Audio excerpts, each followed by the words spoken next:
បាទសូមជម្រាបសួរដល់ពុកម៉ែបងប្អូនទាំងអស់គ្នាមកជួយជាមួយបងប្អូនទៀតហើយបាទលេខល្អឆ្នោតយួននៅថ្ងៃទី8ខែធ្នូឆ្នាំ2025នេះណាបងប្អូនមានលេខហេងឲ្យពុកម៉ែបងប្អូនយកទៅលេងទៀតនៅសម្រាប់ថ្ងៃទី8ខែធ្នូនេះណាយើងមកមើលនៅបងប្អូននៅថ្ងៃទី7នេះណាពុកម៉ែបងប្អូនដែលបានចូលចំនេះចូលចំ24ចំប៉ុសេតែម្ដងពុកម៉ែបងប្អូនអើយចូលចំហ្មងដូចបងប្អូននិយាយចឹងថាច្បាស់ខ្លាំងគឺច្បាស់ខ្លាំងហើយ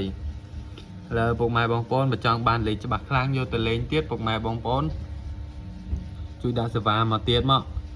ដាក់សេវាបងប្អូនបានគ្រប់គ្នាមកនៅបានលេខច្បាស់ខ្លាំងយកទៅលេងទៀតបងពុកម៉ែបងប្អូនចង់បានលេខមកគ្រាប់បុក BC ដែលពុកម៉ែបងប្អូនចូលចំហ្នឹងណាអាចអេតមកបងប្អូនបាននេះសម្រាប់ account របស់បងប្អូនឈ្មោះលេខល្អឆ្នោតយួនតែពុកម៉ែចង់បានលេខមកគ្រាប់ BC យកទៅលេងណាត្រូវបានយកសេវាខ្ញុំបញ្ជាក់ណាពុកម៉ែបងប្អូនបញ្ជាក់ថាត្រូវបានយកសេវាសម្រាប់មកគ្រាប់ BC នេះណាឥឡូវយើងមកមើលលេខ free នៅថ្ងៃនេះវិញណាសម្រាប់លេខ free នៅថ្ងៃនេះពុកម៉ែបងប្អូន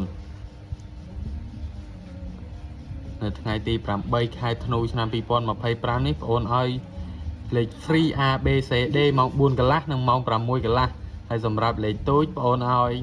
82 36និង23និង75ហើយចំណែកលេខធំវិញបងប្អូនឲ្យ8 23គុណនិង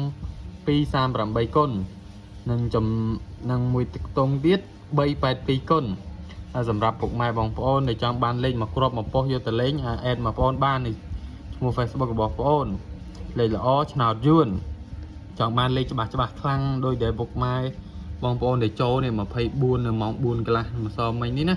ថ្ងៃទី7នេះណាដែលចូលចំ24ចំប៉ុសេនេះណាបើចង់បានអាចអេតមកបងប្អូនបាន Facebook របស់បងប្អូន